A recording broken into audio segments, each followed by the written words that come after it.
in place. And so just a reminder that it's really important to follow the process and, you know, to be consistent. And so there's a fair process for all the applicants, because, you know, it always happens. I've seen this in other cities. You know, a mural will get, it's done, it's up, and then sort of after the fact, they come in and want to get the mural permit and maybe some funding. And so I've seen that be allowed some places. And then when someone else goes to go through the process, they ask, well, you know, why am I having to jump through all these hoops when this other person just put up the mural and everything's went fine for them? So yeah, just to protect the city's interests and for consistency and a fair process for everyone, it's just really important to follow all those procedures. And it can be different for when there's artwork on private property, artwork on city property. There's different, you know, if it's on private property, we often will want to record a covenant, have an agreement with the property owner and the artist, or maybe even an agreement together with both of them, depending on the situation. And then when it's on city property, we're mostly just dealing with the artist, but always just great to like lay out everything at the get-go. So maintenance responsibilities and all that stuff is laid out, and we don't have to deal with an issue later. And of course, you know, ensuring that insurance and indemnity are done before any sort of work on the property. So yeah, that's just very important. But what we're really here today to talk about is the Brown Act. And as you know, I know that you are all familiar with it, but the purpose is just to ensure that decision-making by a legislative body of a local agency is conducted out in the open, in public, and open to public scrutiny. So then the question becomes, what is a legislative body? And we all know that, of course, the city council is a legislative body. They're the governing body of the local agency. And then the Brown Act also says that any commission, committee, board, or other body of a local agency, whether permanent or temporary, decision-making or advisory, that is created by a formal action of a legislative body, is also a legislative body for Brown Act purposes. And then we have the issue of standing committees and ad hoc committees. So when there's a committee, like when there's the city council or even your committee, I'm not sure if you've had, if you have any standing committees or any ad hoc committees at the moment, but the Brown Act does apply to standing committees, which consist of less than a quorum of the body. So it might be like two of your commissioners or have a meeting. You were breaking up. Do you think you could repeat that last sentence? Still breaking up. Okay. So a standing committee has continuing subject matter jurisdiction with an issue that just doesn't go away. It's not just temporary. It's not just a single project or a single site that you're looking at. It's usually like an executive committee or a finance committee or a committee dealing with a certain policy. And then they can also have a fixed meeting schedule by formal resolution.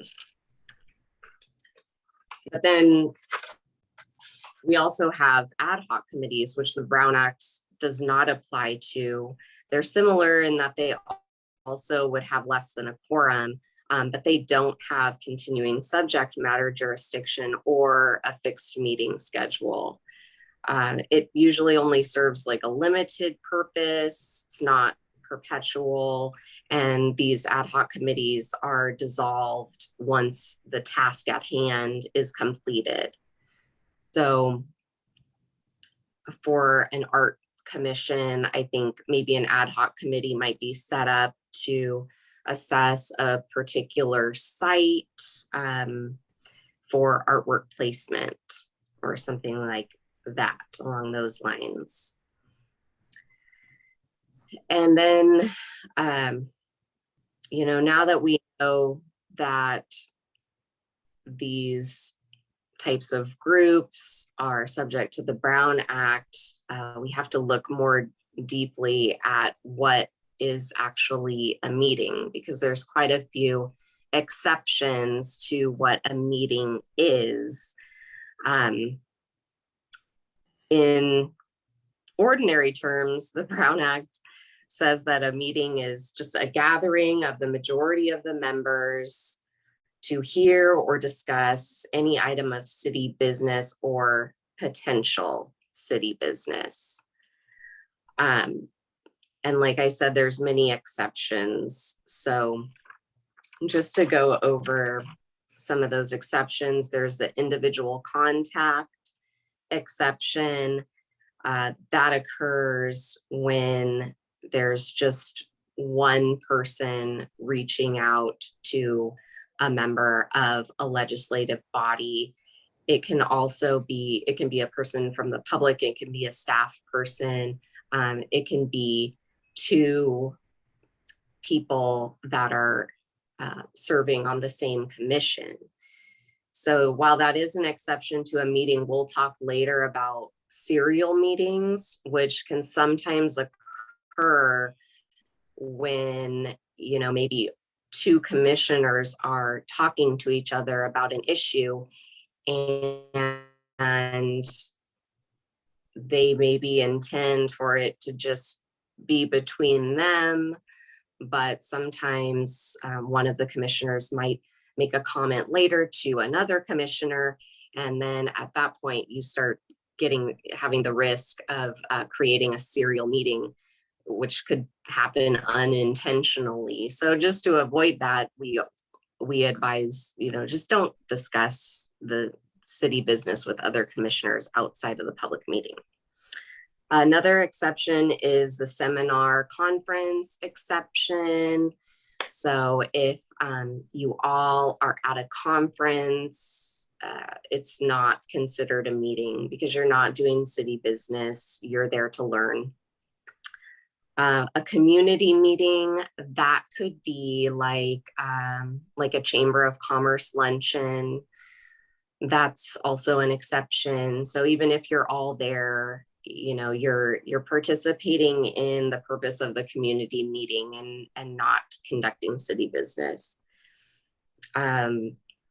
Another exception is just like a social event or a ceremonial event. Maybe somebody from the city's getting an award and you all go there to support that person. Of course, that's not a meeting. And so those are sort of the main exceptions to what is considered a meeting under the Brown Act. And then serial meetings, as I mentioned before, individual contacts are not considered meetings, but they can turn into a serial meeting sometimes, and it can just be totally unintentional. A serial meeting is defined as just a series of meetings or communications between individuals in which ideas are exchanged among a majority of the legislative body through either one or more persons acting as intermediaries, or through the use of email or texting, even though the majority of the members, they aren't in the same room at the same time discussing something. And we usually talk about two types of serial meetings. We have cute little names for them, the hub and spoke type and the daisy chain type. And the hub and spoke is when, for example, Commissioner A is the hub of the wheel. So Commissioner A speaks to Commissioner B about something that's going to come before the commission, maybe a decision. And then after Commissioner A speaks to B about that and kind of feels out B, Commissioner A then speaks to Commissioner C and says, you know, B and I are voting for this. Are you going to vote for this too? Or A can even be a staff person or another third party. We do see that sometimes with the other third party. And I think that may be, let me see your agenda. That may be what the pitch meetings is in reference to. If someone from the public comes up to one of you and or maybe even an artist and wants to like kind of feel you out and see what you're thinking about a certain commission or something, it's always really good to just be very upfront and kind of state the ground rules up front. You know, ask the constituent or the person who's approaching you, you know, have you talked to other members of this body, or are you going to do that about this same subject? Because, you know, if that's your intention, you really should not disclose the views of other members during the conversation. It's just, you can talk to each person individually and you know, have a conversation about it, but don't be disclosing this information to other members. And then, you know, that's kind of all you can do with this person. You guys have to be, you all have to be proactive about that. And then explain to the constituent that you're not going to make a final decision on the matter prior to a meeting. Just say, you know, state law prevents me from giving you a commitment outside of a meeting. So I'll listen to what you have to say and I will give it consideration as I make up my mind. Do more listening than asking questions rather than expressing opinions. Just be there to hear them out.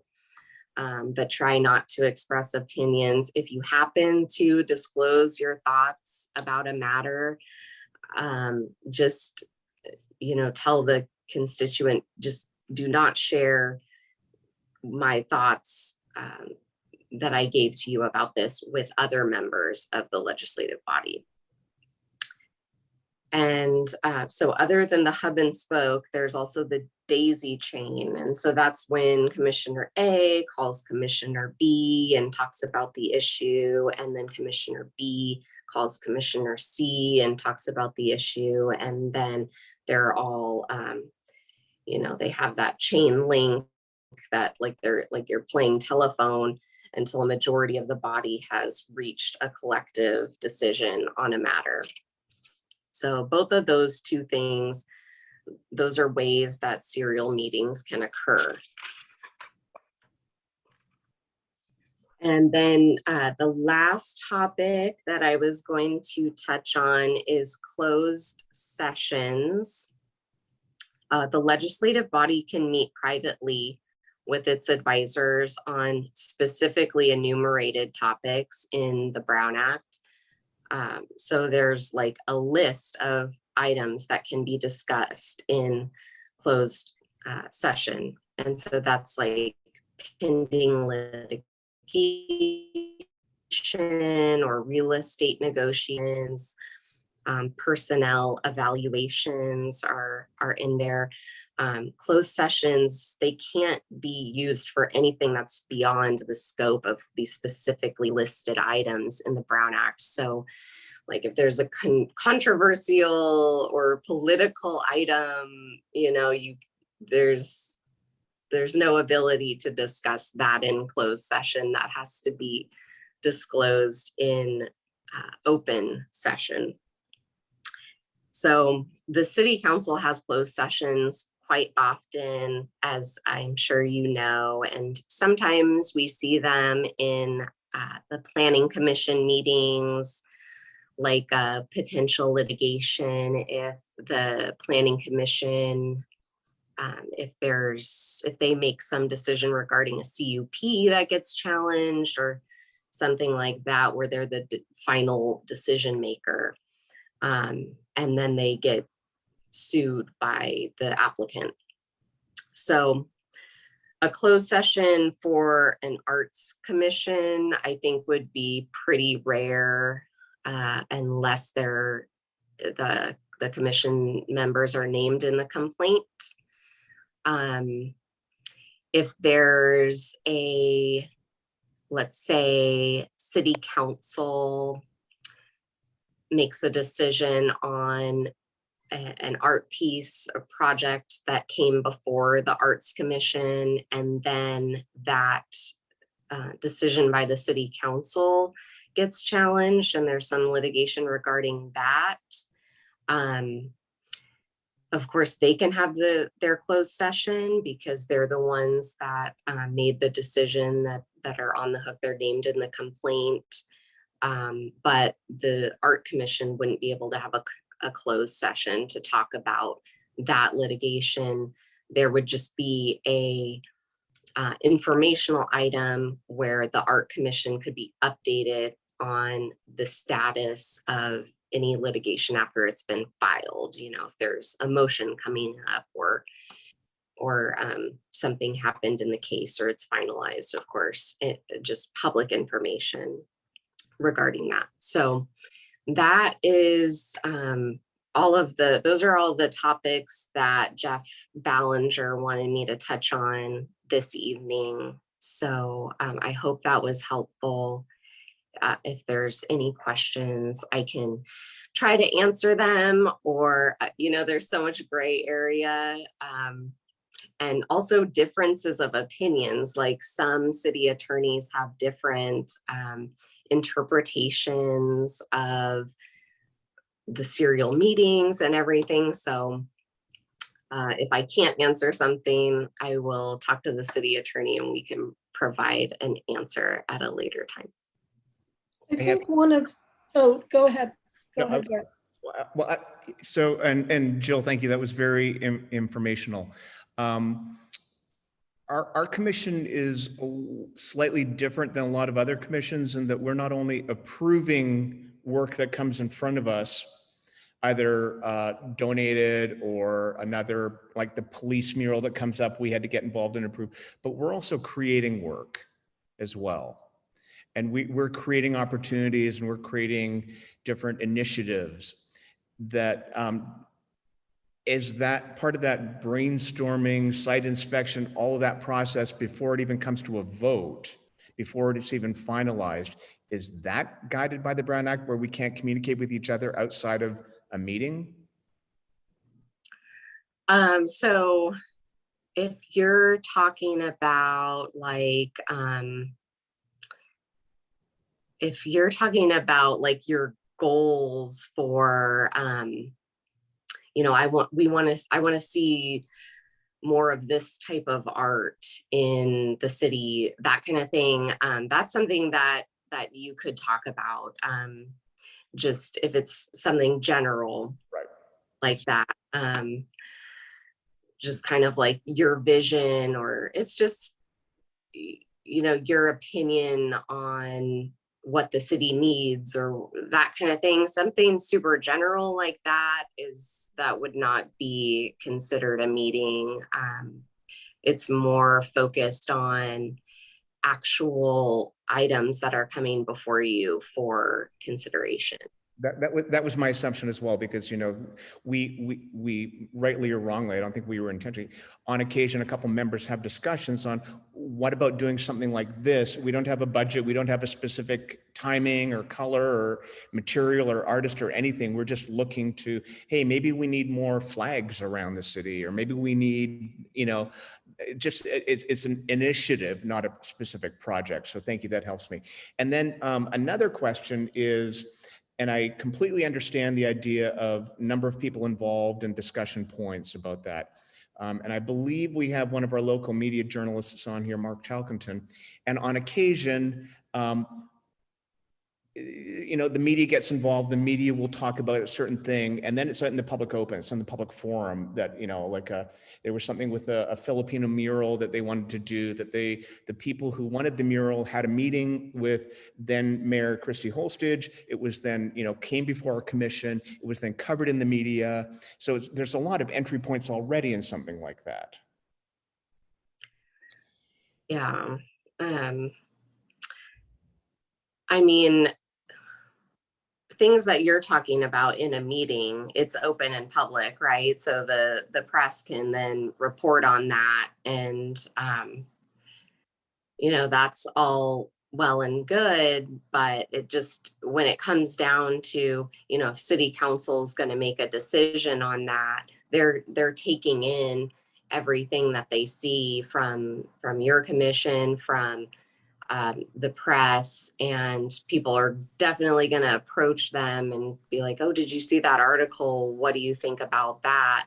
And, you know, that's the point where the city council person, or if someone's approaching you about that, yeah, you can just state, you know, upfront that, you know, that you're not, you can provide information and say that you're not going to make a decision on this, and you're not, you know, it's just a violation of state law for you to have this active conversation with this person about what you're going to do.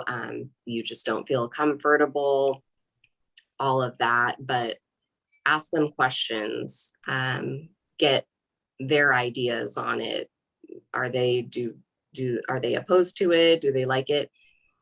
Say, thank you, you know, I really value that, and I will take all that into consideration. Just try to get more out of them than giving more about your own feedback until you get into the public meeting. Then make all your comments. You know, I got approached by someone that said this. That really resonated with me because X, Y, and Z, you know, that kind of thing. Okay, great. Thank you. I also have a question. Go for it. Can I thank you very much? First of all, thank you very much for being here. Very informative. Also, I have a question for you, and if you can't provide an answer now, possibly you can contact the commission later with a response. Our current proposal process just within the commission and council takes about 3 months. We propose it to the commission. They say, yes, we like the idea, move ahead with it. We then come back with a more developed proposal the following month, and they say, yes, we like it, move ahead. It then goes to council for approval, hopefully, or they can say no. Just to get to that point, to proposing it to the commission, takes maybe 3 to 5 months, because we're contacting artists, we're forming the actual proposal. So we can spend 6 months developing a proposal only to say, no, the council is not interested. In our last meeting, we discussed how we could involve the council in the beginning, how we can involve the community more in the beginning, so that we know there's an interest in pursuing a project. How can we do that? Oh, that's a really good question. Yeah, I think commissions can make recommendations to council. So I'm sure that you've made your thoughts, you've presented those thoughts to them. I think there might be an opportunity for a study session, and the city council might come up with a roadmap for what art is going to look like in the city of Palm Springs over the next couple of years, 5 years, just kind of a plan so they can say up front and with your advice and your, working together, what you want to see, what the council is, interested in broad terms. That's fine if they say, we're done with murals. We have a lot of murals. We want to see more sculpture. We want to see more performance arts or, that kind of thing. Come up with a game plan. So then maybe then how to structure the proposal for the artists. So just to clarify, the commission could request a study session with the council, and we could propose maybe 10 to 12 ideas that we would like to work on over the next 3 years. And they can say, we're interested in these 5. And then we could then move ahead with that. Is that correct? Yeah, I'm not sure. Like I haven't ever worked with the city of Palm Springs on their process for setting up study sessions, or who has the ability to do that, or what the process is in place for that. But yeah, I totally, you can always propose something like that and just tell them what the problem is that, you work on these proposals and get these ideas out there, and then find out later that this is not something that the council supports. I think what was added on here was pitch meetings with city council members, and I think part of that was probably from staff, because council said one thing and then I think they said another thing, like, oh yeah, like commissioners can come pitch us, and then I think, and Jay, you can correct me on this, but then they kind of changed it up to be, just go through city staff and they'll go through us. So I guess the question is how, with the Brown Act, with us reaching out to council members on our own as commissioners, how that works and what would constitute a meeting. Because I've heard it a couple different ways over the 5 years. Like when I first was on the commission, city council was very wary of kind of meeting with us and talking with us in those social situations. And then they were able to say, oh yeah, we can all go to, this opening or something like that. But it's never been very clear on how much we could interact with the council on actual commission ideas / decisions, like via email, via meetings, etc. And we've gotten different information from the city about that. So it'd be nice to kind of clear that up. Yeah, it's it's definitely kind of a gray area, and it totally depends on what the conversations are.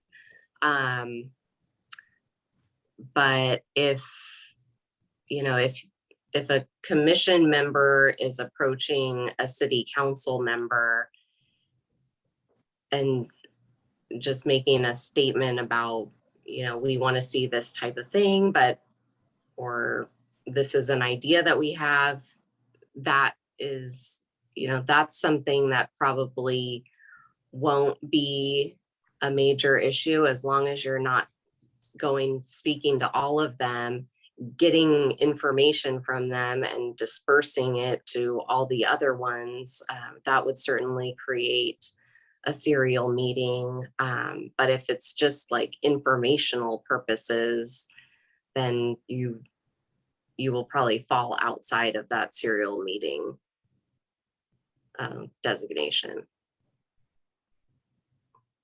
So I would just add, there was, what the city manager's office has flagged for us was contacting more than a quorum of the city council and asking them for feedback, say on a proposed project. And so they had some concern with that.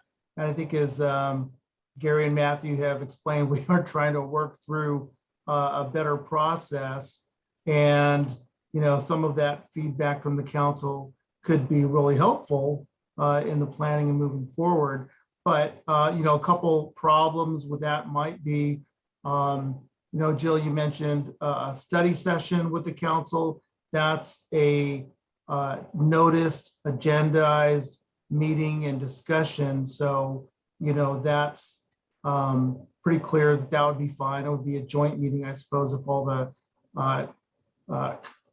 public arts commissioners were participating.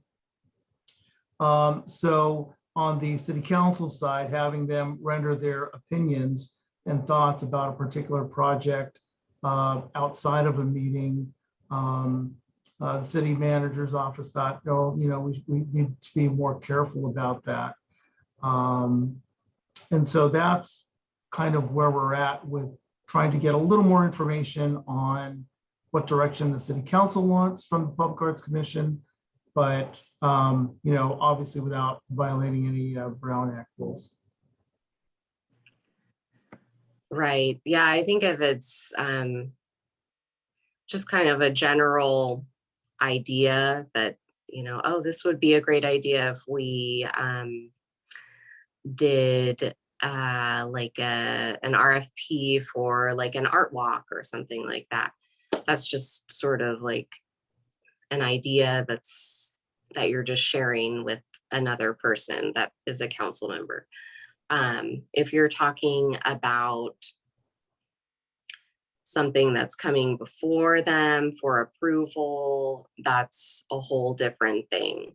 So, you know, if you're in doubt or you're thinking like, oh, this might be a Brown Act violation, then it's always better to just go to a council meeting and speak during public comment, or if it's in a study session, then, you know, if you're in public comment, you make that comment. The council, they don't respond to those public comments. They just take those in.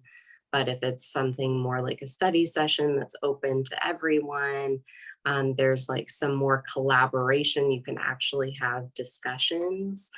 But yeah, to approach a council member and feel out how they're going to vote on something one way or another, I would say just avoid that. So maybe one way of doing this outreach, which we did in the past before COVID, but we went to council meetings and kind of gave them an update, like a report on something exciting we were doing. But it was already something, you know, we weren't in this position back then of them approving every single thing we did. Like if we approved something, you know, unless it was a bigger item, it was approved and we just went forward with it. So we would go report on these things, like give them a PDF report or do a little PowerPoint. But maybe another idea now is to turn that around and say, you know, we want to give a presentation at the meeting, so we wouldn't have to wait till the end to do public comment, and say we'd like to give a 5-minute presentation on, you know, 10 ideas we'd like to work on for the new year, something like that, and do that presentation to them in public. And then that outreach would be accomplished. A way of keeping everybody kind of informed on the front end. I would add if they can provide feedback during that presentation. I mean, I've seen where they don't actually vote or decide anything, but they'll say, yeah, that's something I could really support. And I'm not sure, Jill, I don't want to, you know, give anyone ideas that may not work. So please let me know. Would it be possible, Jill, for commissioners to work with just 2 council members to maybe vet a concept a little more? Of course, there's a risk that the other 3 absolutely are not in agreement. Yeah, I just worry that a serial meeting will take place if something like that happens. I would try to avoid that.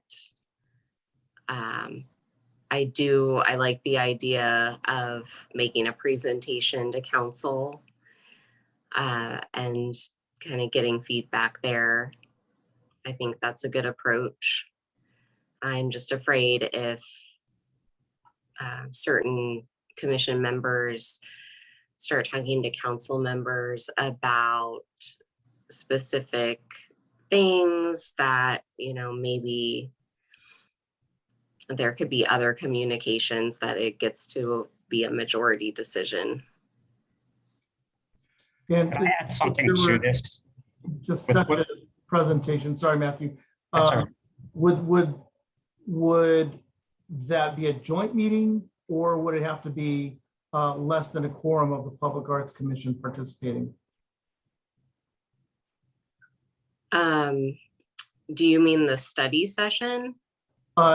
Study session or a presentation to the council by the Public Arts Commission, as opposed to the chair, the vice chair, or a designated representative? Yeah, I usually see, just one person presenting as, this is from the Arts Commission. And if other commissioners are there, then they can observe. We did that in the past, like I've done it, Anne's done it.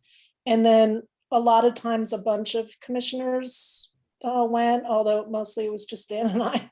And then we would answer questions if they had questions. So I think, it helped us on the back end at that time, people knowing about what we were doing. So maybe it would be a really good idea to try to do this on the front end. And then the public knows too, right? So there's nothing, it's all in the public view, and which is, the most important thing.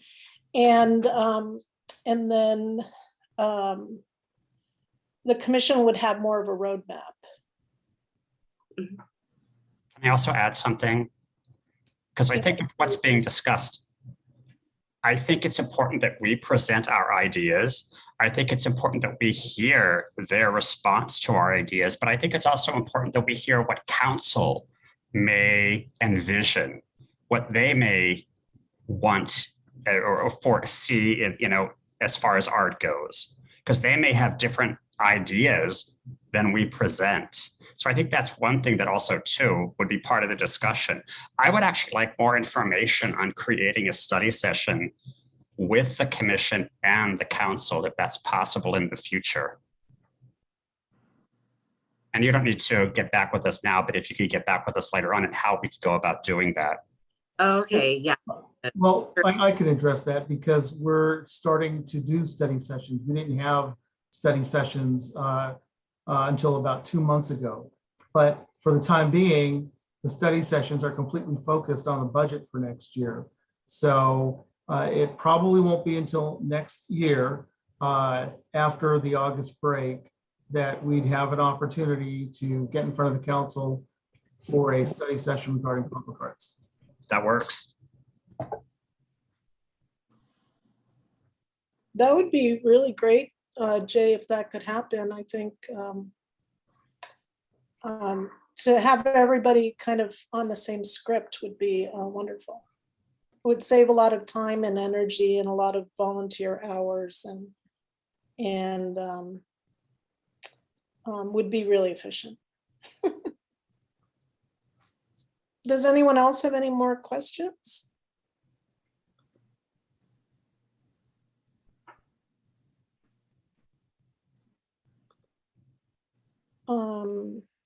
Okay, well, thank you. Thank you so much. Any last thoughts you want to give us, Jill, or? Oh, I don't think so. I think you guys are on the right track. Well, I thank you so much. Because of COVID, we didn't have those training sessions in person either. So so this was really great. So I thank you so much for coming and doing this for us. Okay, wonderful. I'm happy to be here. Thank you all. Thank you. Okay, great. I hope that helped everybody. Because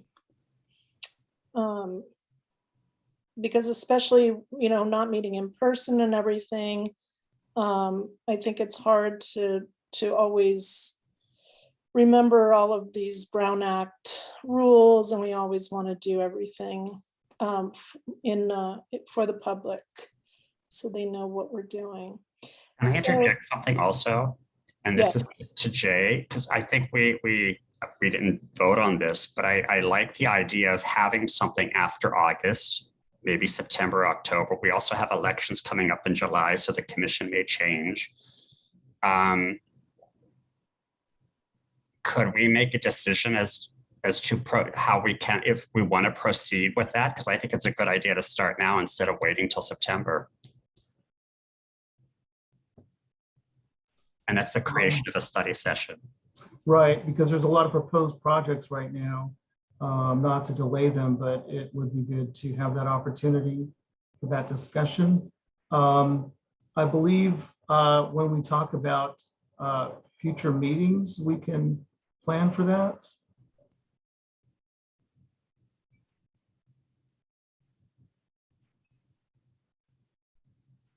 It's also their calendar, right? So what they have on their calendar, Right. council calendar. But even if it was just like, if it was, if they could have a study session with the Public Arts Commission for even a half an hour before the regular meeting or something like that, right? So, I mean, what do other commissioners think about that idea? I think a study session is great. I also want to be realistic and knowing we will probably have 3 new members of city council in November. So I think in that time period, we should focus on getting our materials together, getting our concepts together so that we're not presenting something to a council that is, half of them are going to be gone in 2 months after that. Yeah, and I do have a feeling that there's no way we could get them to commit to a study session like September, October. I just would think that would be kind of unrealistic, just knowing how busy they are normally. But do other commissioners, you think if we get the opportunity to do that, to have a study session, we should pursue that? I think we should pursue it. However, I think 30 minutes is not a lot of time. I think we'll need an hour just to present our information and also to hear back from them. So maybe we ask Jay to pitch it, because he would be the one creating it and pitching it to have, pitch it with the city manager. I'm happy to. We do have our staff meetings where the city manager asks for items that are requested for the agenda. So we advance them that way. So it could be, there's a few different ways. There is a separate study session. And if we could be part of a study session or the study session is one way. It could be a presentation where during a regular meeting, these items are presented and the council can provide feedback. Or it can be an agendized item for discussion where, these items are talked about and just discussed, not necessarily voted on. There are discussion items that the council can engage in and provide some feedback. So, depending on which options available may enable us to get in front of them sooner as opposed to later, not knowing what other special study session items the city manager is going to want for the council to consider. Yeah, like a discussion item, that would be good too, right? Like it could be a discussion item over public arts ordinance changes, right? So then that could be just an item for discussion. It could finally get on an agenda and then we could be there to discuss it. The presentation is great because it's at the beginning of the meeting. So if the meeting's really long, you're done at the very beginning, and they do ask questions and they have lots of presentations at the beginning of city council meeting. But I would say all of the above are great ideas to do, or whatever is available for us. I'll try to lock down a date soon after the new fiscal year starts.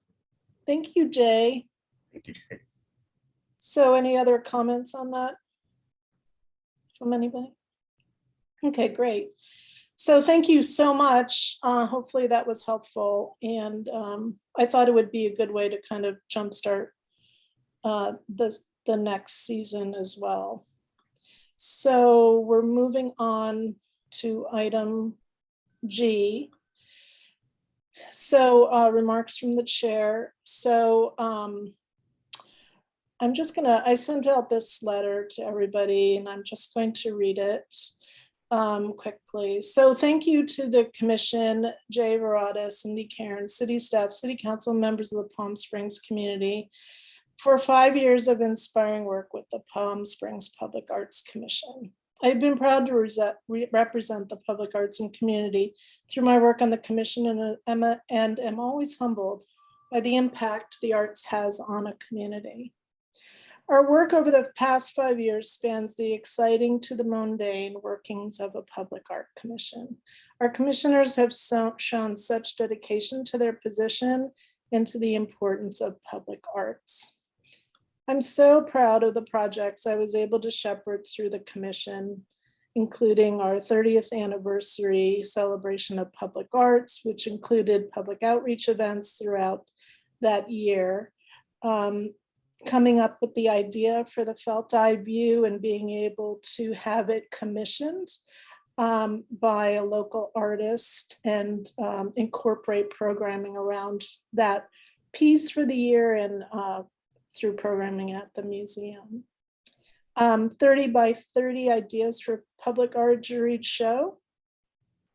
And then we as a commission have commissioned 4 art pieces from that show. And we held that show at the Palm Springs Art Museum. And we also featured our student felt pieces at that show. Our public art pop-up street fair, which was a free event for the community with tons of free art activities. And then our master class in public art at Palm Springs High School, we have run that program for 3 years, and we ran it through COVID and reached over 100 students a day during that program. It was amazing. The creation of the artist profiles, public arts artist profiles for Palm Springs, the creation of the Imagine Art Here's neighborhood grant program and the CARES grant program, and our 3-year contract for our art maintenance, which will continue our dedication to restoring and maintaining our public art collection. I'm so proud of the work of fellow commissioners and our commission as a whole with our bench program, community grants, utility box program, mural ordinance changes, commission murals, work with the museum on community programming, involvement with the Rotary, Desert X, and Desert Art Center. Over the past year, we have purchased 2 pieces of public art, given support to the AIDS Memorial, created an extensive 3-year contract for arts maintenance, updated our public arts ordinance, relaunched our Imagine Art Here grant program, restarted art outreach, and all the while learning to work under a new system. As the city is evaluating commissioner work and commissioner roles for the past year, I would ask the city council to finalize the new guidance for commissions by September this year, so commissioners know the rules of the road for the upcoming season, so we don't waste volunteer time on energy and projects that will not achieve final approval to move forward. And I really thank all of our commissioners. You know, we have been a really active commission since I've been on the commission over the past 5 years. And really, we're just, you know, our commitment is just to attend these meetings and vote on things. So we've broadened our idea of arts commissioners much more broadly than that. And so we do hit some bumps in the road along the way. But, as this new year comes, and we'll have a new chair and vice chair, I would just really, say to commissioners, just really think on how much time you want to devote, and make sure, that it's always time worthwhile for you. Your volunteers are always stars in the sky, and the city should really appreciate all of the tremendous volunteer work they get from the community, and should really just cherish that. So I want to thank you guys. And I look forward to the new commission. And while we're in the meeting today, think about if you want to have a meeting earlier than July 20th. So we could have it the first week of July, like right after the holiday, or maybe the next week, if there's a date that Jay is available. So think about that, and so we can put a different date on our agenda if you would like to meet earlier.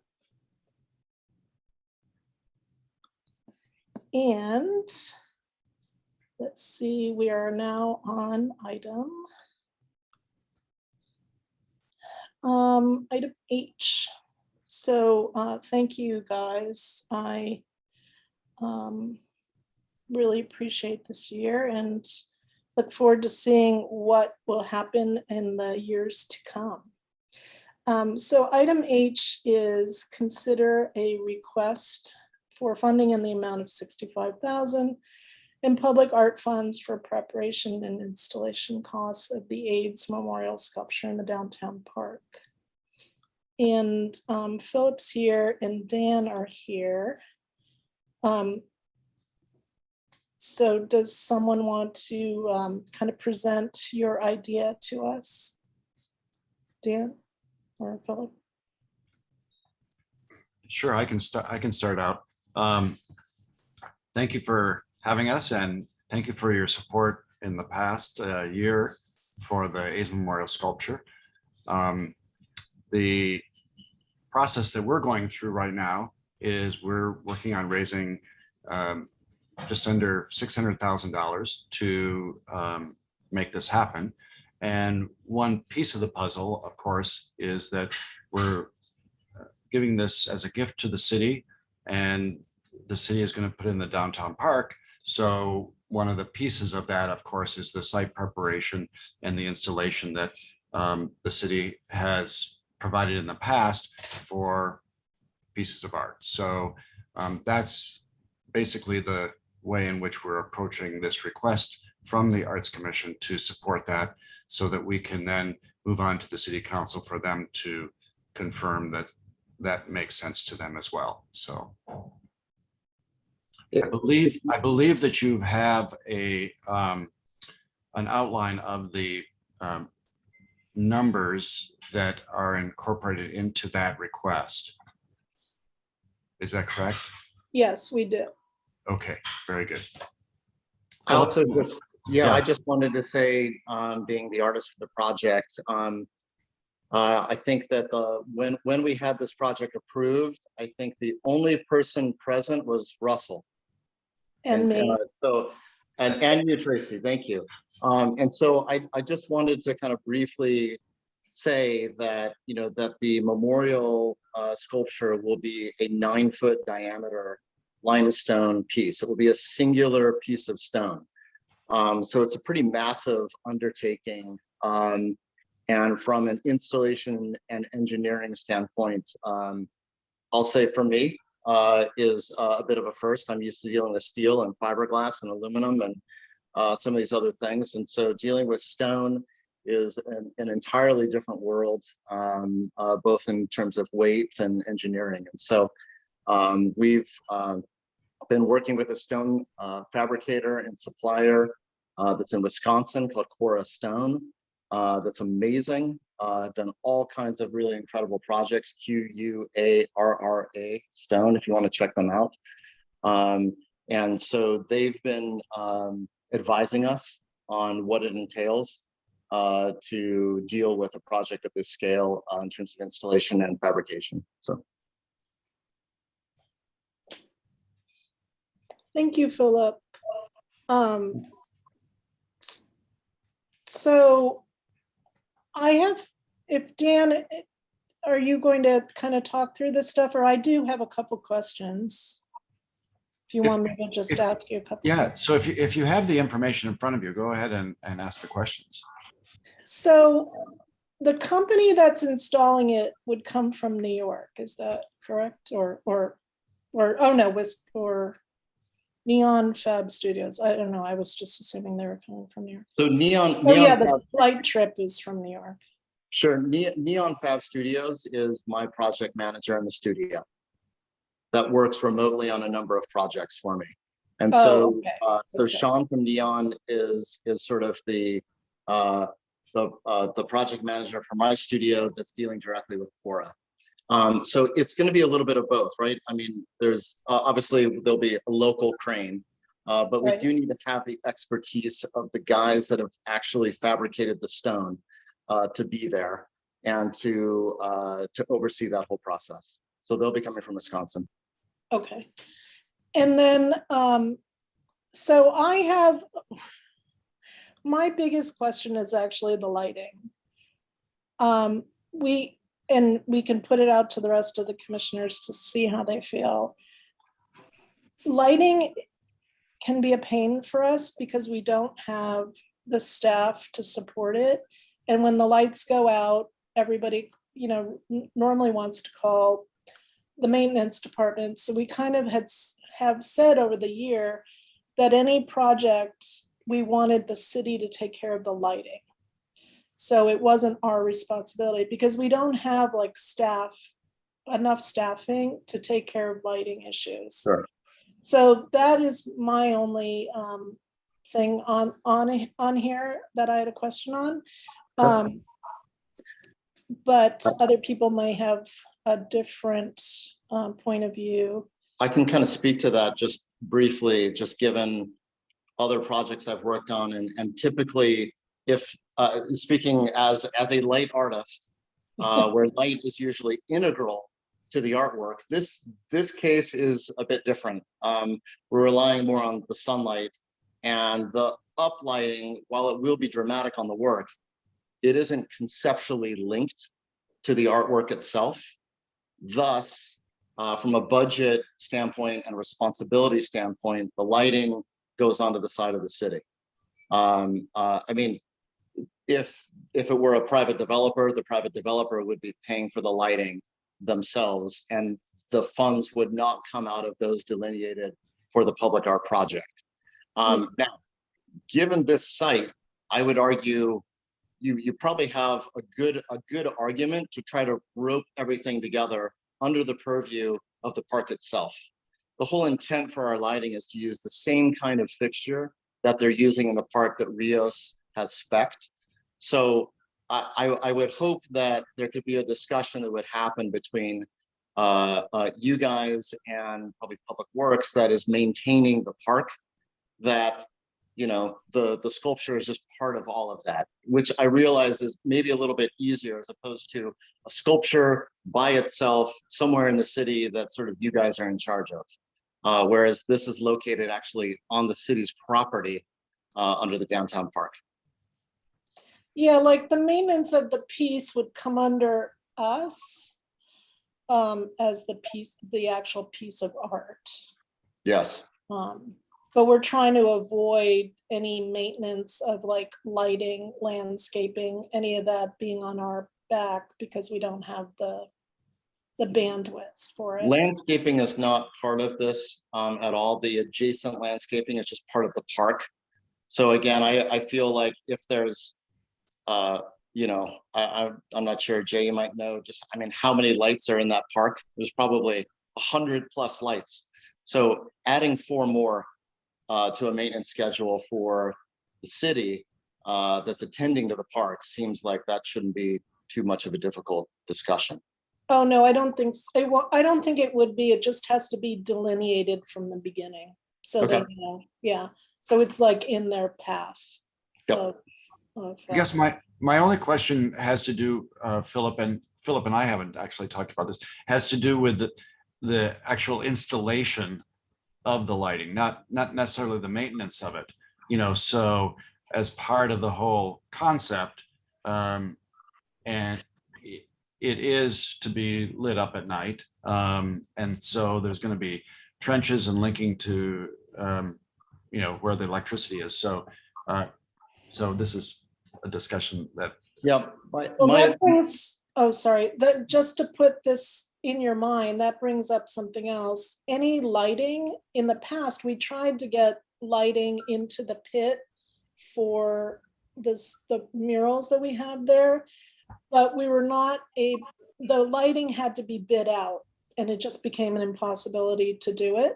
So we didn't, and we weren't able to go, like, we can't buy, and Jay maybe have a different take on it, but we can't just go buy lights and have them installed like that. That part I'm sure would have to be bid. So the whole lighting thing, that's why I'm pointing it out, that it puts, it's like a detail that, it's not that much money, but it just has to be finessed on whose responsibility it is. So maybe if, Yeah, there have to be bids on it and things like if it's part of the project installation and it gets installed as part of the project, the bidding is done. It's not done. It's not. I would say it's not necessary. When we were looking at lighting for the other projects, it was after the installation to be owned by the city and kind of managed by the city for a temporary installation. So if this is part of a permanent installation with the additional lighting, I think there'd have to be coordination with the Public Works engineering staff, definitely, in terms of how to plug into power, et cetera. But, I think if it is part of the one installation project, that might be okay. Oh, that's good. Okay. The good news is that there is landscape lighting and electrical in the planters that are directly adjacent to the sculpture site that would not require going underneath any kind of concrete. So there is a kind of ease, and also the fact that the sculpture is only 9 feet tall. So we might be able to do all this. We certainly ought to be able to do it with all LED. And if that could be a low voltage scenario, that's something to be looking at. But ultimately, again, we want the lighting to align with what's happening out in the park already. So, even if we were to go out to bid, I would say that we need to be particular about the fixture and the manufacturer. That's not a, hey, we can provide an alternate that is a better price or an equal price. We actually want it to be identical so that everything's aligned in the park. Then maybe the price is, so maybe this descriptive quote that you're giving us, maybe it doesn't have to be as descriptive for council, right? So then you're giving us the breakdown, but then you give one base price for installation. And yeah, I think that I agree, like, for you guys to have to deal with how to get a quote and get it figured out and get the people out there and get the insurance and get the public work guys and all that, as opposed to like the task force just being able to work directly and get all that done. And it happens to be contained under a number that the commission is giving towards the project. That's one scenario that might ease some of those concerns. I just want to make sure that that's, especially after having been part of the first part of this meeting, I want to make sure I'm doing it correctly. Well, it just seems to me, from what Jay is saying, that a package deal is a a better way of going about it. And then maybe we just put in the package that, so it's, whatever this package is or whatever. And then we put in the package, like there's going to be, line item at the bottom or something like that, lighting maintenance, is responsibility of, the city maintenance department or something like that. Yeah. With like a That's little right. asterisk or something. I mean, that could- that's yeah. the reality. It sounds like a great idea. Yeah. So what do any commissioners have any comments or questions or? If I may, I'll just weigh in. I seem to be less concerned about the lighting because it is the park, and I'm quite confident the Park and Rec and the city will look after the lighting for the installation. So I was going to ask just for a little bit more information under the installation cost to define or explain crating and uncrating at $5,500, the stone installers at $20,000, and describe what an artist studio on site for 2 days at $3,000 is. Yep. And once we get that explanation, if we as the Arts Commission just identify the $65,000 as the cap for what we're going to pay into for the installation, then your group will work directly with the city manager and city attorney to show what you spent, and you wouldn't necessarily be spending up to the $65,000. It could actually come in lower depending on what some of these costs are. Yeah. Sure, that's fine. Can we bring up the, it looks like you're trying to bring up that attachment. I can answer all of those.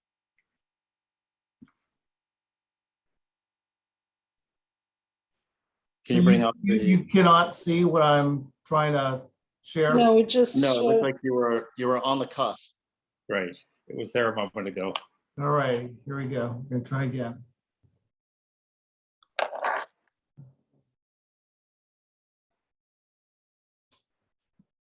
Okay, this may be a minute again. Okay, here we go. Installation on the cusp. I can do mine too if you need help. Yeah, actually, Tracy, if you could do yours, that might be better. So, okay, there we go. Oh, you can see it? So, yeah, so look, this whole thing, I will say, this is the most money I've ever spent on an installation. Like hands down. And I will say that is because it's not a big steel piece showing up on a truck that you crate or that you crane up, and then there's 6 or 8 anchor bolts and you bolt the thing to the ground and you're done. It's just not that. The uncrating of it, it's not like it's showing up in a wood box. There's a significant steel armature that is supporting the piece during the course of transit. So the idea of uncrating and then recycling and trucking all of that stuff gets to be our responsibility, and we have to deal with that in a way that's more significant than any other just kind of wood, like a wood crate showing up. So that's one item. The other artist studio on site, that's me on site and my team there for oversight to ensure that everything is being done to the quality that we have intended. That's probably one of the few logistical items that I'm actually charging for this project. I'll say my honorarium on this is 0. So that's one of the few things, because I've got Sean coming out from Neon Fab Studios and a couple other guys in the studio that I just need to pay for their time. The installation portion of it is that this is a singular piece of stone that is 9 feet in diameter, that, as opposed to steel, if something gets nicked or scratched, you can repaint it. If this is a stone piece, anything cracks or cracks off, or that it's not handled in the correct way from the truck onto the site, it can be highly detrimental for the success of the project. And so as a result of the piece being stone, there is a bit of additional requirements of handling and expertise that comes with this that I have never had to deal with before. And, so we've got, also, it was suggested from the stone installer or from the stone fabricator that we have a few guys out there from their fabrication studio on site, that if straps or anything gets marred or whatever, that finishing and all of this can be attended to in a particular way, so that this happens in one shot, 1 day, maybe 2 days, maybe 3 days, but hopefully just 2 days. This whole thing is done and attended to, and it's good to go for the future. Great, thank you. That sort of clarifies all of that for me, so I'm comfortable with this. So do other commissioners have any questions, Tracy? No questions. I obviously was not part of the commission that supported this, but my question is, was any of the installation costs presented to the commission prior? At that point, Gary, I don't think that we had any of those numbers because we didn't know if the project was going to be real or not, and that was contingent on the yes vote from the Public Art Commission, then from Parks and Rec, and then also from City Council. So we knew generally about what the budget of the stone was, but we hadn't gone into extreme detail at that point, simply because we didn't know if it was going to be approved and the project was going to move forward. Yeah, and just to state, I wholly support this piece of art. My concern as an arts commissioner is we've been hit with these big chunks that we're asked to donate for things that really are beyond our control. And all of a sudden, 2/3 of our budget could be gone just taking care of work that was approved by previous commissioners. And one of the issues that's not really on here that we're really focusing on is also project maintenance. If it takes, what was that number? A couple $1,000 just to the polishing and cleaning of the stone. How are we dealing with graffiti on this? If it happens, how are we dealing with, bird poop if birds are sitting on there? Is there any special thing that we need to then budget ahead as well beyond the purview of the traditional city maintenance staff? Sure, great question.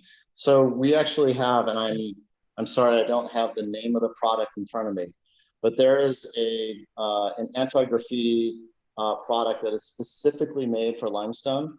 And I can be sure that that info is emailed to you because the success of it is off the charts. Usually the anti-graffiti stuff is a little bit dicey. There's like a little bit of a shadow left or this kind of thing. This particular product for limestone, I became a believer in it. I'll also say is that, look, I'm a light-based artist. Typically, I'm doing projects that are in glass and steel and aluminum and fiberglass. And part of the intent in this being a stone piece is that A, there's a level of permanence here. There is B, a level of tactility that was important in terms of the concept of this being an AIDS memorial sculpture, the people actually touching the stone. Which will inevitably change the color of the stone, and that's being thought of from the beginning. But I think that sense of durability in the desert, that it's not something that is hot or steel that you can touch and not burn your hand. So that logic was kind of the choice behind stone. But ultimately, in my opinion, the reality of maintenance should be hitting it with a hose. And I mean, honestly, it really should be. I mean, yes, there will be, at some point you have to trust humanity, right? I mean, if somebody comes and takes a hammer and smacks it, then it's a different story. But at some point you have to trust humanity. There's some things you just can't protect against, no matter what you do. And so I think for me, it's most about lighting. And if we're using LED lighting, that maintenance cost should be very little and very far and few in between. So, and Jay, this is a question for you. I know a lot of love and attention went into the development of the park, and there's been some problems. with it, with the fountains not working, and there's an issue with the weight of the stone, and they may have to dig up things underneath the fountain to get them working again, and there's a whole problem with that. Will us installing this massive piece of stone art be impacted by if they have to dig anything up nearby that fountain? That's kind of an engineer question. I'm not sure I could, answer that accurately, not knowing what is directly beneath, if it sits on land or if it sits on parking garage. I don't know if Philip. Yeah, we cited it specifically to be on ground, not over the ramps. So that was a determination of the siting that we requested and that the city approved. So that was a key piece of that. So. I'll also say that Rios, who designed the park, are actually the ones that provided us with 2 or 3 different potential sites that they thought would work best within the park, because I have known those guys for several years and work on a project with them in West Hollywood. I want to make sure that what we were doing was aligning with their intent, and that we weren't taking away functionality of the programming within the park. And, so they actually suggested this site, and we all sort of went out there that one day and found that it was the best site. Well, Gary, I can't say, hey, is there some kind of connector underneath there? Right now, there is no kind of visible Carson box or any kind of, something that's there, but that's something we can check on with Rios. I would hope that they wouldn't suggest a site that would be problematic like that, but it's something we can go back and ask them. I look, we've all been around construction where they have to dig stuff up, and all of a sudden, heavy stone, it just does not do well. So then my other question, this goes back to us sort of being caught off guard about asking for $65,000 mid-year. When will you anticipate doing installation on this? So, and that's also a good question, because I know you guys are dealing with fiscal years and all of this kind of logic, right? So the reality is that we are in a fundraising period. We have all of our approvals. We are finalizing the last details of the design, and have been in a pretty heavy fundraising mode for the last 2-3 months, Dan. And so if I were, I don't have a crystal ball, Gary, but I would say that in a perfect world, we're installing this next year. Okay. We have talked that we would have enough funds in place to be able to start fabrication in the fall or winter of this year, and that we would be looking for installation, let's say late summer, early fall of next year. Okay, so Jay, can our commission conditionally approve this money knowing it will come out of next year's budget? Yes.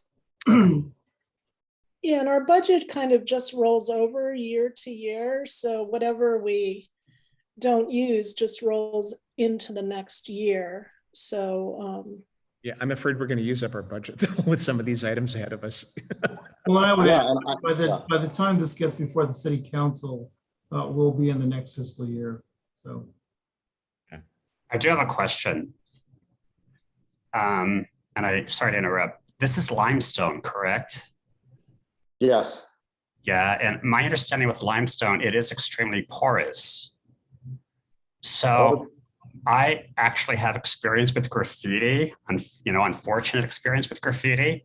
So my concern is, once it's placed in the park, is there going to be some type of coating put on the stone to protect it against any kind of graffiti? Yeah, Matthew, you might have been out of the room when we were talking about that. Yes, there is a product, and I can't recall it right now. I mentioned, because Gary asked the question too. I will get the info. It's an amazing product, and I'm usually pretty dubious of most of the anti-graffiti stuff.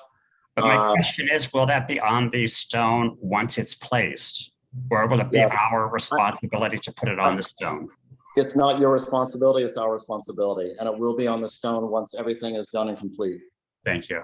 And I just for everyone's edification too, I think in the contract, normally when we purchase a piece of art, that the artist is supposed to maintain the piece for 2 years, or 2 years or 3 years. I think it's 2 It's years. usually a warranty, And then not maintain. excuse me? It's usually that an artist warranties the artwork, and it's most of the time, according to Americans for the Arts, it's a 1-year warranty.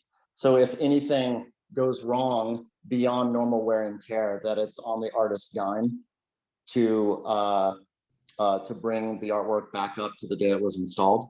But if it's beyond normal wear and tear, it's not the artist's dime. And then beyond that warranty, then it becomes the owner's responsibility.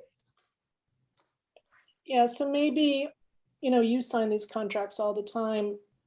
Maybe our contract has changed and that's not what you sign with the city, but in the past, we've asked an artist to maintain their piece for 2 years. That would be unprecedented for me. And imagine if an artist lives in Brazil and they've installed a piece in Palm Springs, the challenges of making sure that works out. I think typically for a city, I think it's mostly about a warranty. But So we'll just double check. Different. Yeah, we'll double check. A couple of additional things. My understanding of that is that the artist gets, I thought the artist gets paid for maintaining that during that period of time too.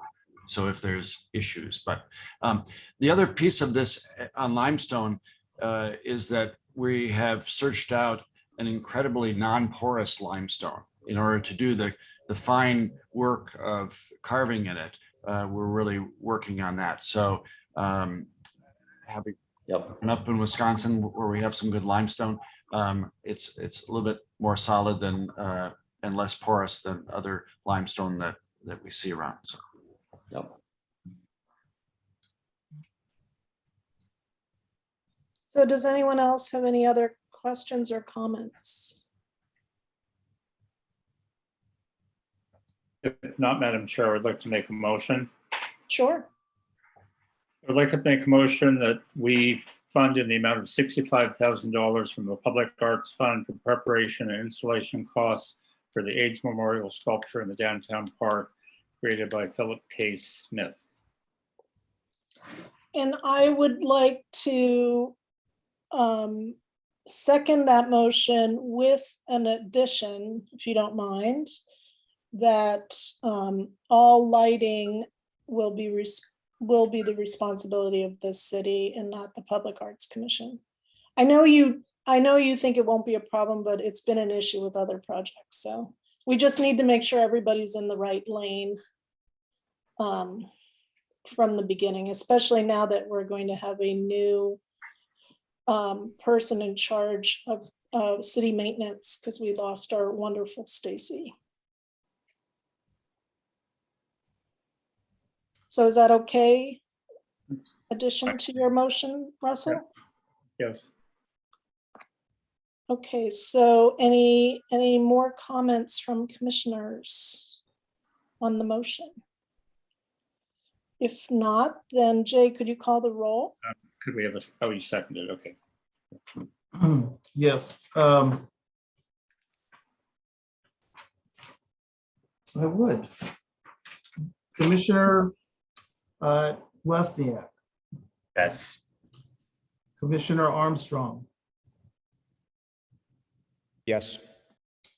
Commissioner Newkirk, Yes.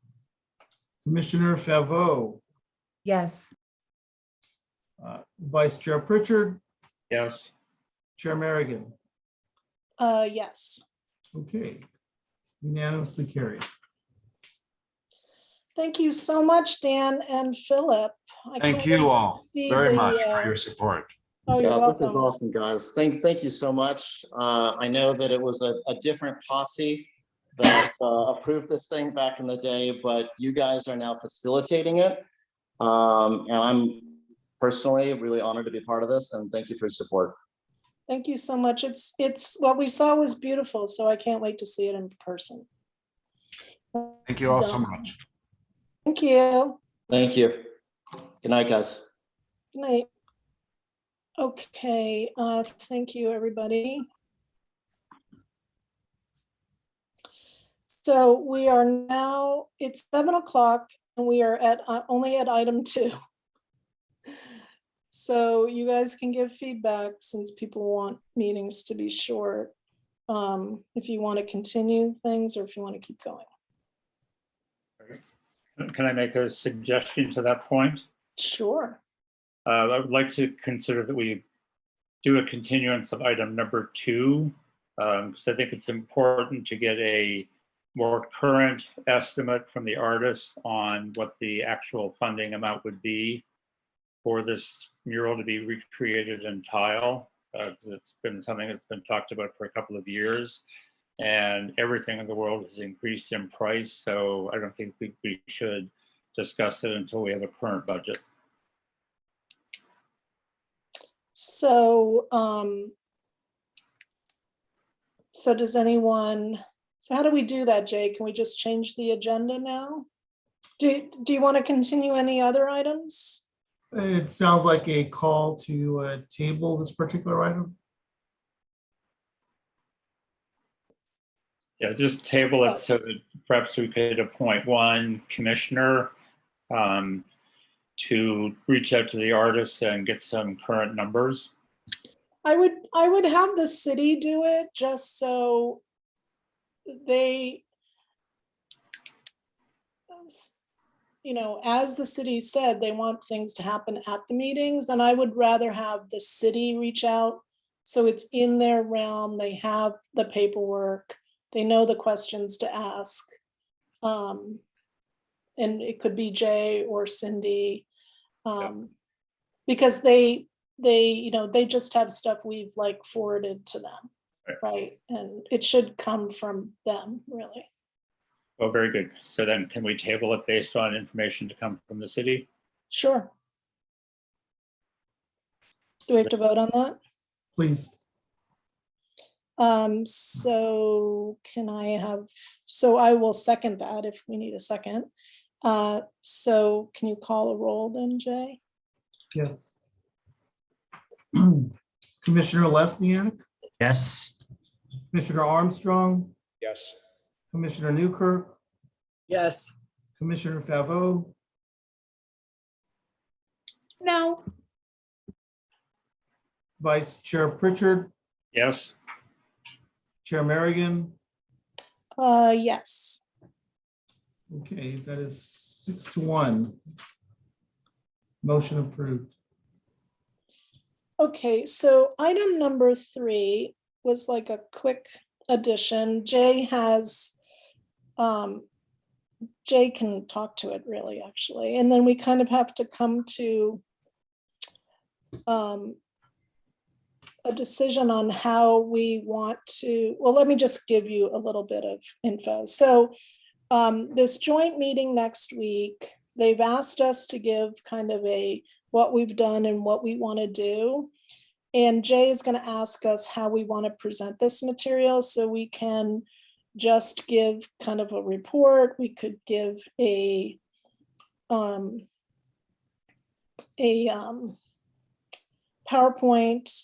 We could stand up and give a 5-minute presentation. And I really think it should be kind of what the whole commission decides they want to do. And then I thought, oh, well, we could, like Russell and I could do the pre, and the new commission could do the post, like what's coming up. So just think about it and see if everybody can come to a resolution of what they want to do, or if they just want it to be, you know, a report we hand in. Because it could end up being a very long meeting next week. So Jay, take it away. Well, June 21st, 5 p.m. At the Convention Center is the time for a joint meeting between City Council and all the commissions for the city. Dinner will be served at 5 p.m. So that's one consideration. But as the chair has mentioned, we're being asked to provide a 10-minute overview of what has been accomplished in the past year and what the goals are for the next year. The draft that we've put together and I did have to consult with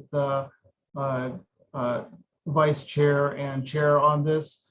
I've sent it out to everyone, and so hopefully you've had a chance to look at that. We could just have individuals read it off and add additional information within, of course, the 5 to 10 minute time frame, or we could get this into a PowerPoint presentation if you like. Not sure, if anyone has additional ideas, and for the sake of time tonight, I'd say just go on and email me your ideas, your thoughts on possible additions, and we'll try to get it cleaned up. And of course, we can't do a serial meeting and say, hey, what do you all think of this? So if it's okay, I'd work with Russell and Tracy to finalize that presentation. I will just say, as somebody who's done a lot of these massive sort of one after another presentations, 5 minutes is not long, and the more people you have up there, the more fumbling, the more back and forth. So just keep it small, keep it focused, and very quickly looking at this, I think the structure of them jumps around a lot. And in the what happened in the past year, there's a lot of bullet points there that happened 2 to 3 years ago. So I don't know why they'd be on there and why they'd be talking about what the past year. And I would suggest that you come up with some sort of umbrella of what did we really accomplish in the past year. And I think, as Tracy said in her note, it was the ordinances and the maintenance. And, those are great foundations for this commission coming out of COVID. And then moving ahead, I think the point that is key that is listed in there is we're really reaching out to other commissions. And we view that, art needs to go in a park or in city property. So we're working with the Parks Commission, and we want to work with the Human Rights Commission. And that's very forward looking to me, as opposed to, here's another thing that we did. I think they can be mentioned, but as I said, and I think to me, the key things for the past were ordinances, maintenance, and neighborhood outreach with the benches and the utility boxes. I think those are great. And I think people still like them. And I think that's something that we can do that other commissions can't do. So Jay, question for you in regards to that. Is this just going to be one person standing up, like each commission over and over and over, or is city council going to provide any feedback or anything? I believe, as Gary said, the city council will go through the process, they'll start it, and they'll see very quickly providing feedback is just killing time. So I think they would probably just hear each of the presentations, take notes, and then maybe provide comments at the end. I can't say that for certain, but I would think with all the commissions we have, the time it takes to get people up to stage, down from stage, and the back and forth, there's potential for an extended timeline here. So it's 17 commissions times 10 minutes a commission. 3 hours. Yeah. And that's 3 hours without any time and getting the, and look, I get that everybody wants their, this is what we've done. We're so amazing. And every commission is going to do that. I'd rather the Public Arts Commission be the one that feels fresh and everybody says they didn't go on too long. Yeah. They understood the rules. Can I also make a suggestion to what you're all saying? Is I think our co-chair and our chair can be the presenters. And if it's okay with everybody else, they mention the other commissioners and we can stand up, whatever. But I do agree. The more difficult, it has to be simple. The presentation has to be simple. The more difficult you make it, the longer it's going to take. Or what if we just do a PowerPoint that we don't even have to, I guess we could introduce it, but it sounds like a really long meeting. It just. I would suggest we think of this presentation is we're not Slides. We're not educating the other commissioners and the other commissions. What do we want city council to know about us? Yeah. And we want them to know that we've got our act together. We're trying to be fiduciary responsible. We're trying to keep budgets and we're doing maintenance and we've put our foundation in place. And we've got some interesting things that we're working on. And if we could get in front of you more, we would have more details. But, but as I said, just make it, we have our act together. We know what we're doing, as opposed to a lot of other stuff in there. It'd be my recommendation. You know, any good meeting, you want people to only remember 3 things. Anything more, they're not going to remember it.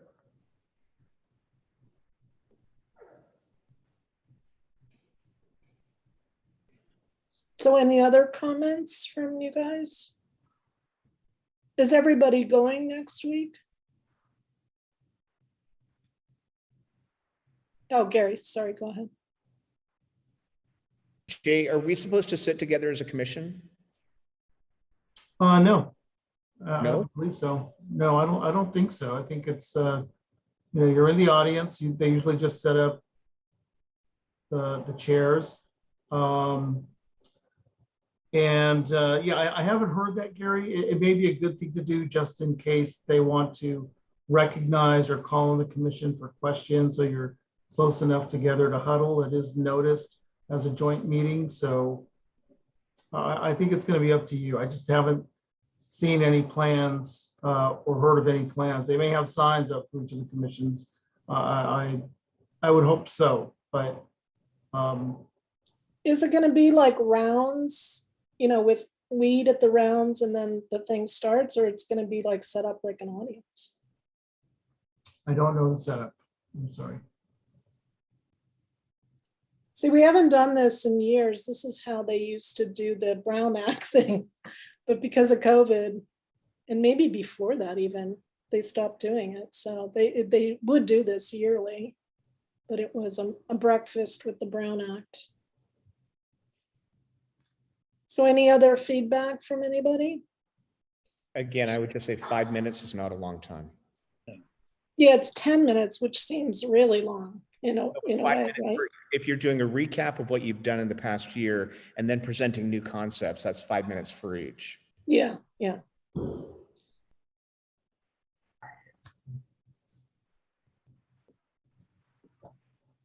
Jay, do you know if other commissions are doing slide presentations? I don't know. I would not be surprised if they do slide presentations. Human Rights Commission, so far it's an outline kind of like this, and I assume the chair will be the one to give that presentation. It's not settled yet. So why doesn't everybody kind of, if you have ideas, just send them to Jay and he can kind of compile them. And then we'll just go from there. But we need it to be short and sweet and positive and strong.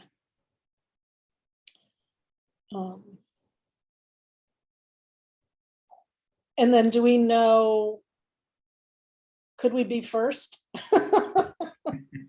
Good luck.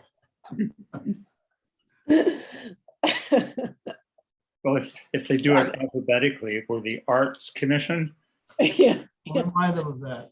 forget the public. Public art. well, can we wrap this up? Could we have any of the commissioners email Jay, and then Tracy, do you have time to meet if you and I are going to have to do this song and dance thing? Do you have time to meet on Monday? Yeah, I think so. Yeah, let's just see what Jay has. I think we should give them a little PowerPoint, and I think it should be really short and sweet. Mhm.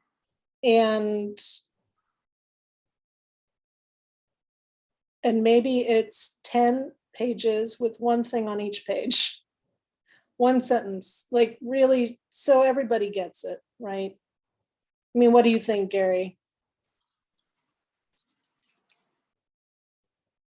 I would recommend that this be structured in terms of umbrella concepts. As I said, looking at them, as I said very quickly, I would structure it by, we did our ordinances, that's foundation. We're focusing on maintenance, and that includes maybe reciting and the downtown fountain and the maintenance work. And then we're doing neighborhood outreach, and that's bringing art beyond downtown, because we do know that some city council members still think we only do art downtown.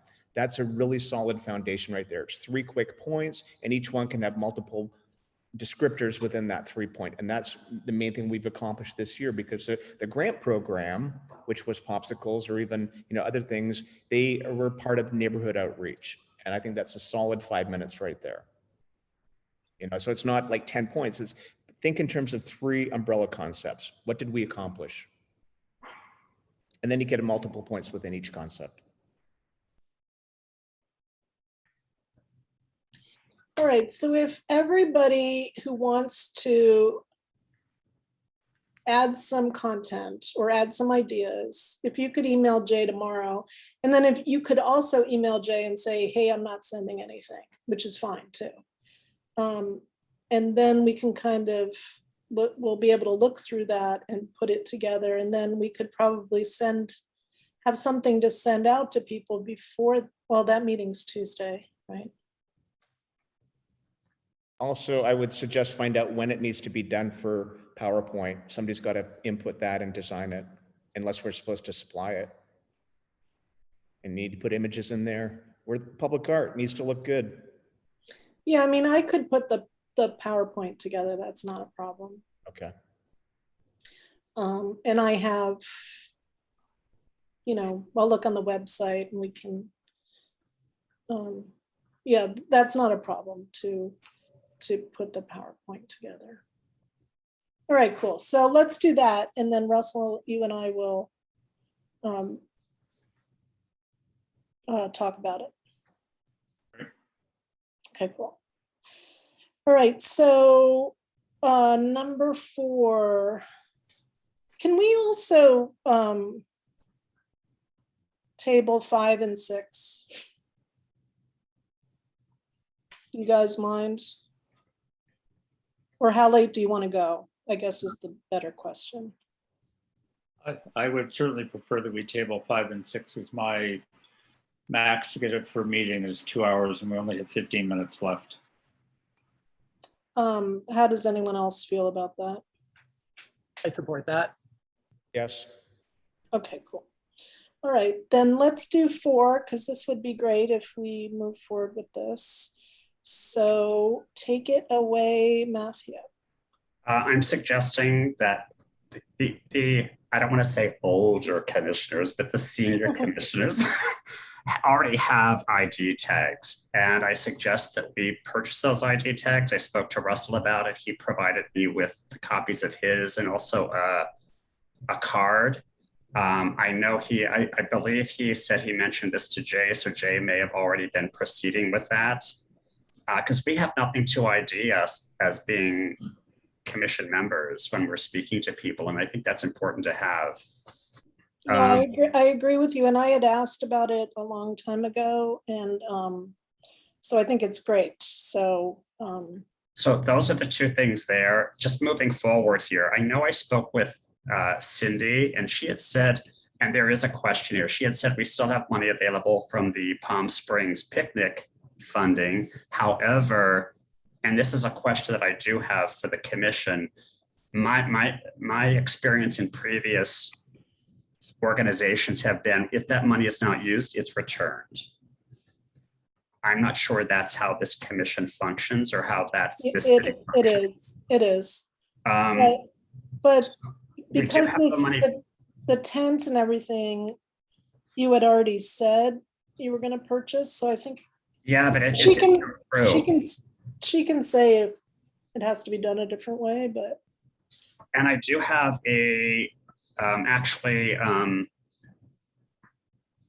fellow commissioner went to Minutemen Press, so I got in touch with them because they did our tablecloth, and I had asked them to give me a bid for a canopy. It was $1,200, but for me, it's just my my input, we don't need a $1,200 canopy. We can go to Home Depot and buy one for $200. That's why I also included that. And that saves us a lot of cash.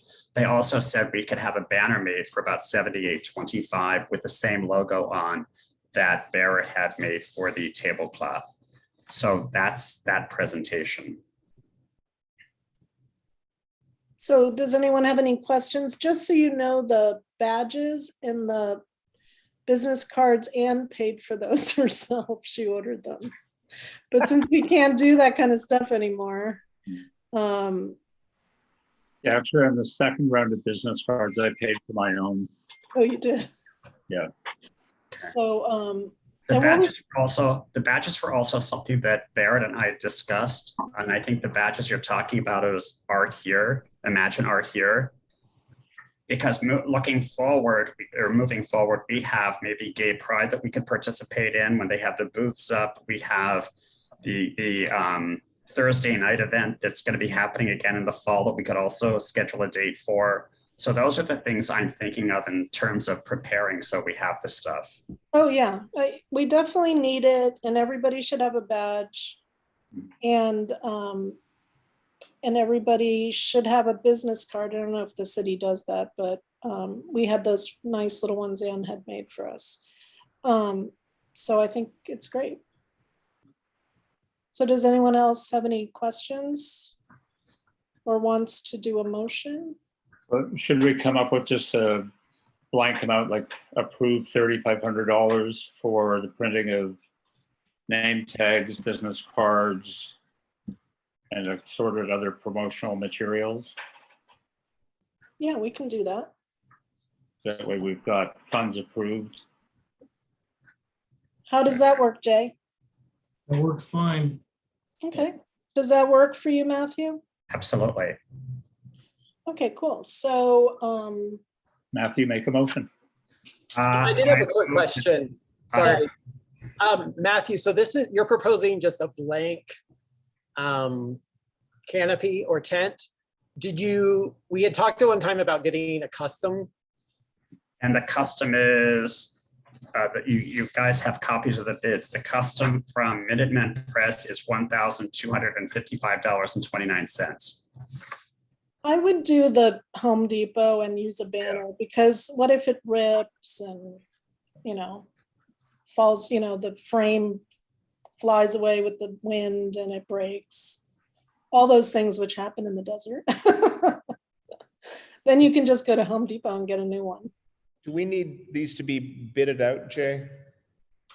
I know. Yes. vendors. Well, okay, so because we're public arts funds, we get special treatment. And so this would actually have to be approved by the city council. But these amounts some of them are under the requirement for a bid. So $200 does not require a bid. I don't think that kicks in until $5,000 for like a couple quotes. Okay. So. Okay.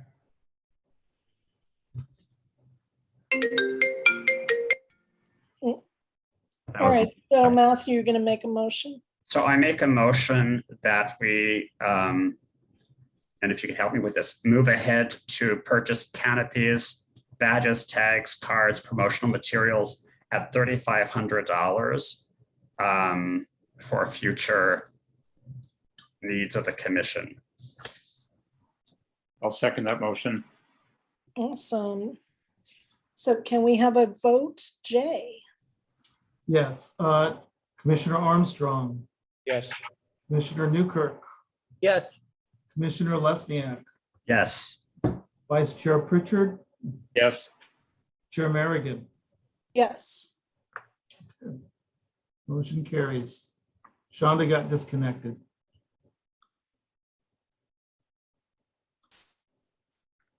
Yeah, she's been gone for a while, I think.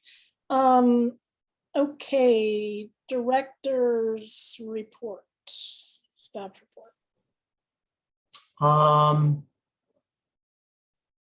I do not have a report. Yeah. Can I ask you one question, Jay? Yes, Now that council had those meetings about the commissions Hello? and they voted on gave direction to city manager. Do they have they given you kind of a timeline of when they're going to get back to commissions on what the new rules are and how many people are on commissions and what commissioners, are supposed to do and not do? And No timeline. I have not heard, but I know they are discussing some of those topics. Just nothing has been finalized though. so I wrote in my letter to everybody that I really hope that they make decisions by September, because it's leaving all these commissions in such, a weird zone of not knowing where they're at. So it's not good for volunteers. But so my other question then is our changes that we made to the ordinance. So the city manager told me that after they got the approvals on these commission changes from council, that's when he would be able to put the ordinance changes in front of the council. So now I'm bugging you again about putting the ordinance changes in front of the council. Right. I've brought them to the city attorney. They have them. They would redraft and bring them forward when they're done with them. So I want to say they're working on them or they're done, but just through whatever communication or reason, it's hasn't been put on the agenda yet. So I don't know if that does have to do with finalizing the structure of all the commissions and this whole discussion that's going on. I would think that does have to happen first before, and it just seems to have been taking longer than was anticipated. So. Okay, so no news really at the moment. No news in terms of bringing it forward to council for action. Yeah, okay. All right, great. And then does anyone have an idea if they wanted to meet earlier in July versus the 20th? What's wrong with the 20th? Oh, if you guys wanted to start earlier with the elections, then wait till the 20th. Or if you. I would Just prefer one. that we just stick with our regular meeting. Okay, so that's 2. Any other? No one else has an opinion. We'll just stick to the 20th. Are we ready for a motion to adjourn then? Adjourn. Yes, we are ready unless there are any other comments.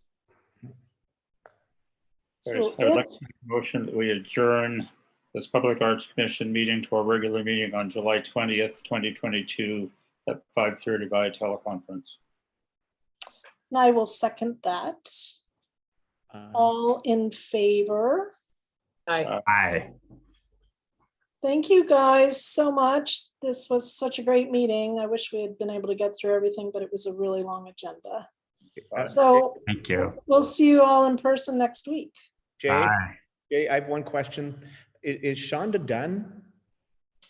Her term is up Her in June. term does expire, yes. She's Okay. been notified she would have to apply if she wants. She's eligible for another term and she may. So she would have to get an application in to continue. Okay, so she is done. Okay. Does that affect our quorum moving forward? I believe it just goes down to the majority of the existing commissioners. Okay, very good. Okay. Thank you. Thank you very much. Thank Take you, care. everybody. Bye. See you next week.